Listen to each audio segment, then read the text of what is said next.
Hi, everybody. Hello, I'm Ryan. I'm Bethany. And we are Ryan and Bethany Board Game Reviews. And today we're doing our year-end review coupled with our 2022 hope list. Hopeless? We're hopeless about 2022. Hope list. Oh, not hopeless. Yes, infamously, at the beginning of 2020, we made a list similar to this, and it was all about how great 2020 was going to be, and all the conventions we were going to go to. All these wonderful plans that we had, with making these weekly game days with our friends and stuff. That didn't happen, so we're a little more cautious about making our hope list. We're actually calling it a hope list instead of things we're going to do. Yeah. Because who knows anymore. 2022 hope list. And that way, if they don't happen at the end of 22, it was definitely hopeless. But we're also going to talk about some things that happened in 2021 that we really enjoyed, maybe some things that we didn't enjoy. We're going to go through all that and have some fun. All right, I'm going to kick it off. And one of the greatest things that happened board gaming-wise in 2021 was, of course, our fake convention. It's not fake, it's very real. It's where we just get like 20, 25 of us together. We rent out this huge cabin and we just play games all weekend, and it is great. There's a pond there, so I go fishing, I come back and game. I go for a run, I come back and game. I drink a ton of coffee while I game, and it is fantastic and wonderful. And one of the biggest things that I love the most about this is the fact that there's so many of us and there's no drama.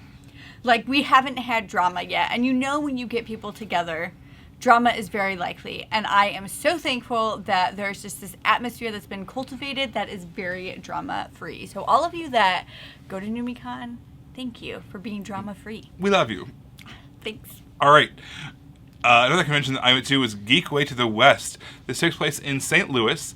You probably may have heard of things like Gen Con. They're big, grandiose conventions. And then there's just small local conventions with maybe a couple hundred people. Geek Way to the West has found this perfect middle ground where they're a big convention as far as, attendance, and the space they have is really wonderful. And, they start able to draw some names and some, vendors and that kinds of things, while still getting a really small, local, intimate feeling out of the convention.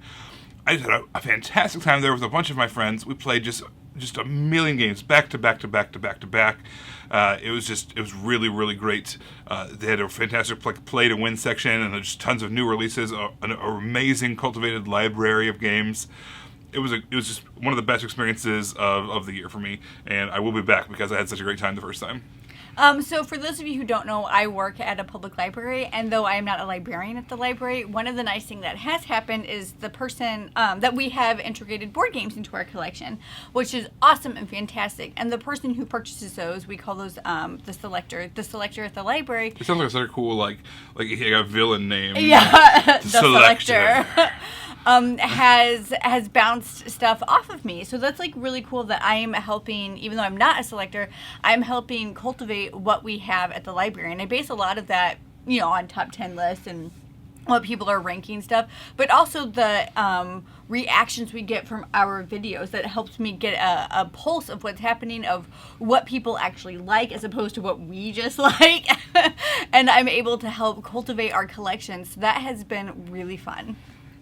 We want to set out to do a lot more collaborative videos and have collabs and that kind of thing going on this year, and I think we did a good job of that. I would love to have done more in the future. We've got lots of opportunities for that as well. But one of the ones we did, we got to go on a podcast called The Board Game Crawler, which is a lot of fun. They had a fantastic group of questions they asked us, and kind of had some really fun discussions. Yeah. So being on that podcast was a lot of fun. And then being on All Aboard Gamer with Brandon and Lexi, that was so much fun. And then we had them on our channel, and one of the great things about that, when you're just able to talk to other gamers out there, is the after and before video. Gosh, we stayed up so late just talking when we made those videos, because there's the videos themselves, which are long as they are, but we were just chatting forever afterwards, and I loved that. Yeah, we also got to go our friends with Better Half Reviews, same thing. We did a video on their channel, they did a video on our channel.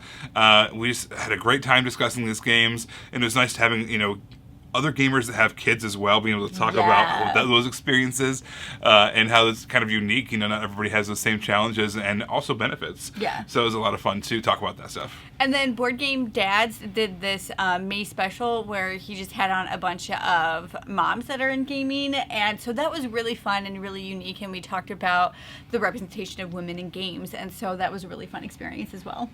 All right, so one of the things we like to do every once in a while is these little comedy skits, and maybe they're only funny to us for all we know. Yeah. Who knows? But still, We laugh so much when we make them. So they're still happening, people. whether you like them or not.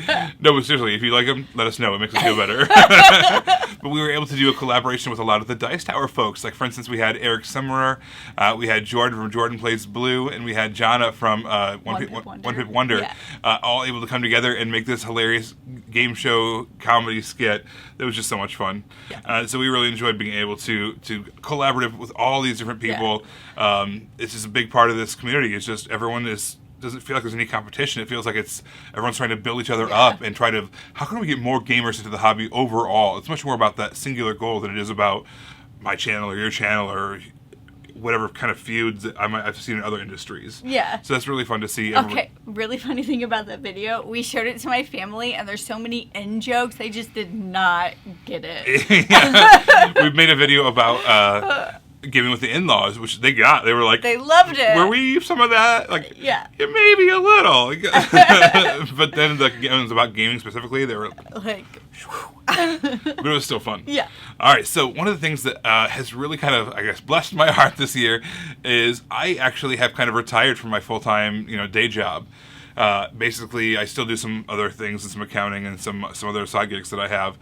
But I've been staying at home largely for the second half of this year, and it has been so good for my mental psyche, as well as our house was kind of like in disarray a little bit. So it's been nice to kind of have someone dedicated to getting things done around the house, and we're really, really supportive of each other and balanced in that way.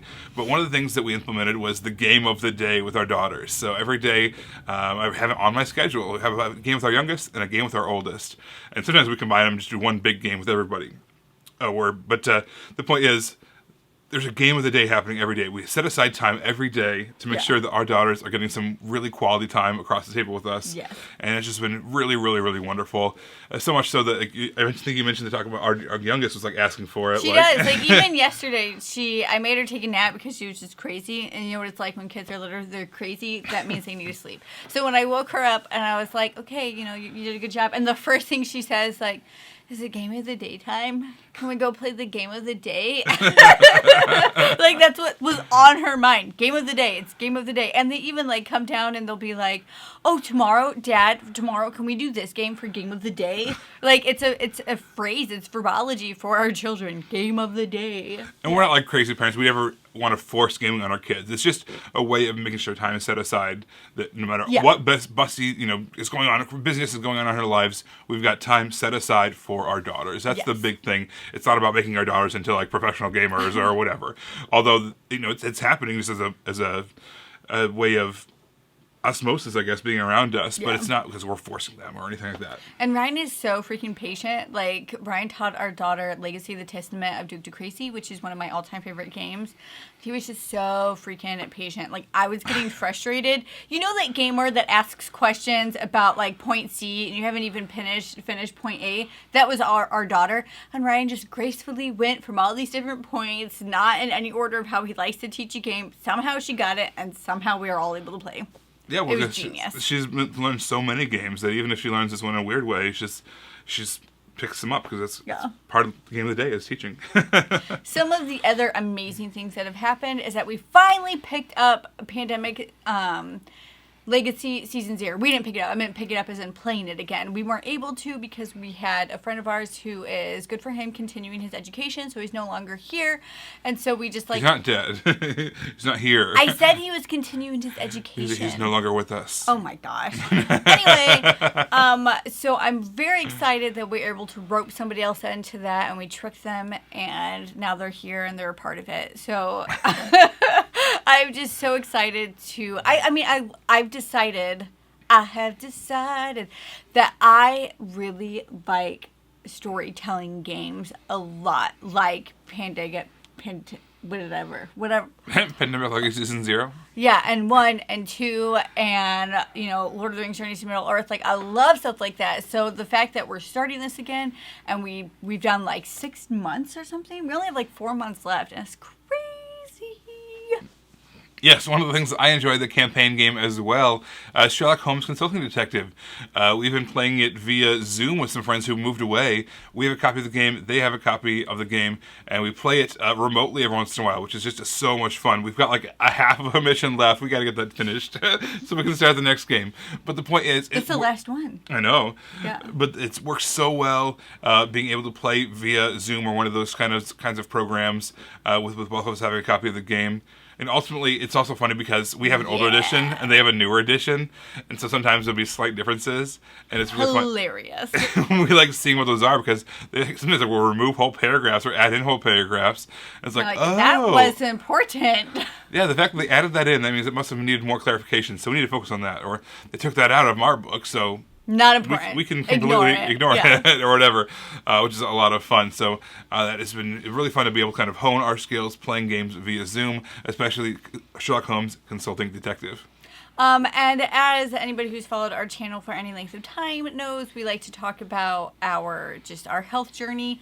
I want to remind everybody, I do go into a huge, in-depth of that on our blog over on Board Game Geek. It is called Pounds and Inches, and I get very personal and embarrassingly open. So if you want to see a different side of me, check out that blog. But we're going to go into some of our disappointments, and let's just say my weight is definitely one of them. I've only weighed while pregnant.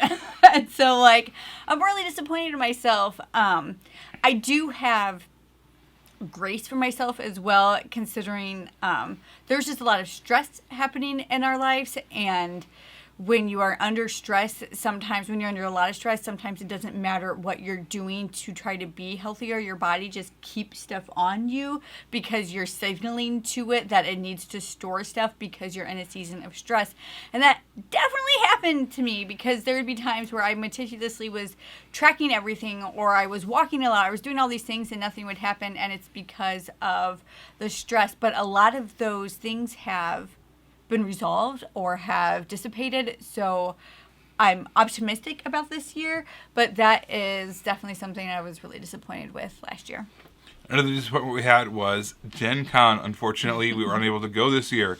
So obviously in 2020, Gen Con was canceled and was made online, which we just weren't able to engage with in any meaningful way. And then in 2021, they were going to have it, and we were all set to go. Our tickets were rolled over. We were going to, be able to go again, and we were so excited bringing our daughters back to it. They've loved it for so long and been able to experience that again. They were really pumped for it, and we were too. Being able to maybe kind of do some media-based things with some of our people that we've interacted with online, and be able to meet them in person. Some really great opportunities there. But then, because of COVID, they moved the dates, and then the dates moved onto a time where it conflicted with a family wedding of ours, which was a big bummer. Obviously, family comes first, since it was a no-brainer. It wasn't like it wasn't like, what do we do? It was like, not going Gen Con. Yeah, I guess we can't go to Gen Con. Why did they move it? But we get it, but it was a bummer for us. Yes, yeah. So, hopefully the plan goes this year, but that's going to be, we'll see what happens with that too. Speaking of convention bummers. You want me to talk about it? Yeah. Okay, it's my fault. I saw that there was a convention happening locally that kind of aligned with our interests. And I was like, heck yeah, we need to be a part of this. This is amazing that we have something local happening that is even going to touch on board games, even just a little bit. We got to get a part of this. Yeah, we are big fans of wanting to make our local board game scene thrive. Yeah. And throughout the past couple of years, obviously, it's been a real challenge. So finally having some event that was going to be, bring people together.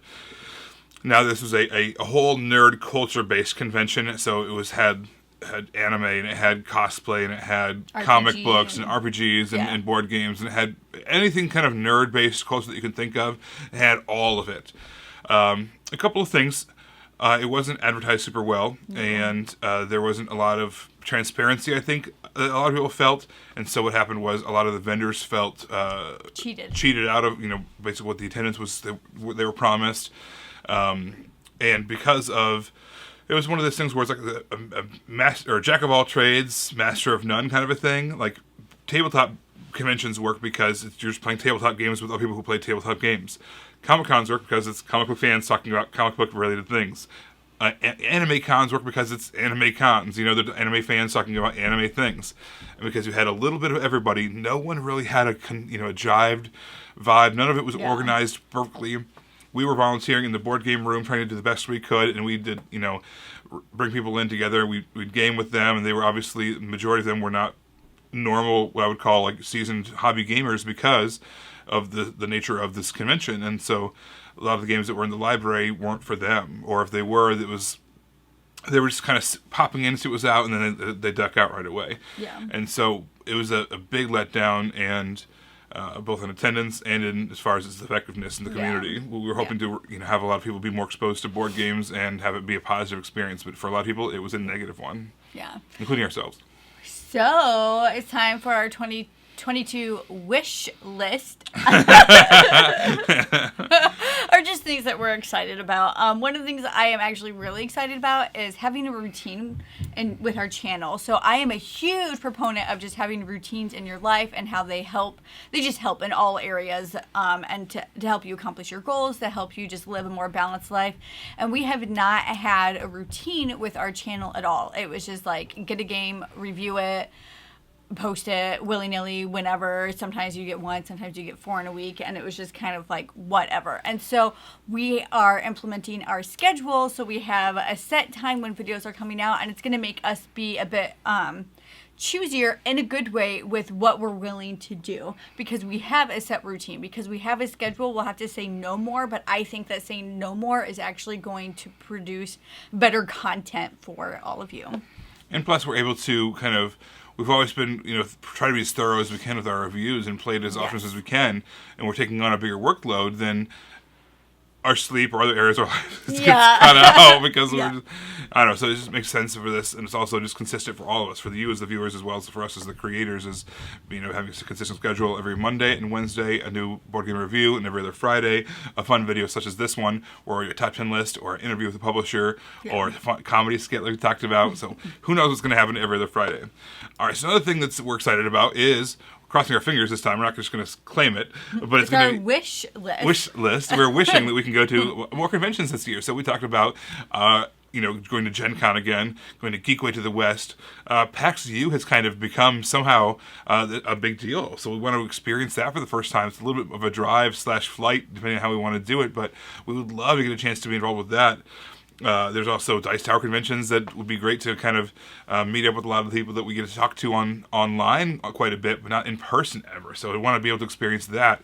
And also, hopefully, there's going to be a local convention this year that's in our area that's not terrible, and we can kind of experience that and maybe even help out in some ways. So we've got a lot of things that we are hoping to do. Not necessarily both of us are going to be able to go every time because of the way it works with kids and schedules and days off and all that stuff, but we're going to, between the two of us, try to attend as many as possible. Also, the best convention that ever happens every year, we are very much looking forward to, again, having NewMeCon 2022. That's right. What do you call it? This is hilarious. I don't know. It's something along the lines of the premier Southeastern Iowa invite-only convention as run by Ryan and Bethany. Yes. There is not an iota of false information in that statement. I can make all the claims I want as long as I have a whole lot of caveats that nobody else can. Yeah. So I am, of course, looking forward to NewMeCon again, to go, like I said, fishing, then play board games. Go for a walk or a run, and then play board games. Go to the really cool Amish grocery store, and then play board games. Like, I am looking forward to all of that. Yeah, normally on a video like this, we would also put our top 10 list or, top games of the year or whatever. We are going to hold that up for a separate video in the future, so keep your eyes out for that. We're going to talk about the top 10 games that came out in 2021 are. We're going to try to squeeze a couple more plays in so that way we can kind of make our final decisions or whatever. But, man, keep your eyes out for that. You want to make sure you subscribe so you don't miss out on any of our fun videos. Yes. Make sure to subscribe. I am just so excited about what Ryan and I have been able to do this past year.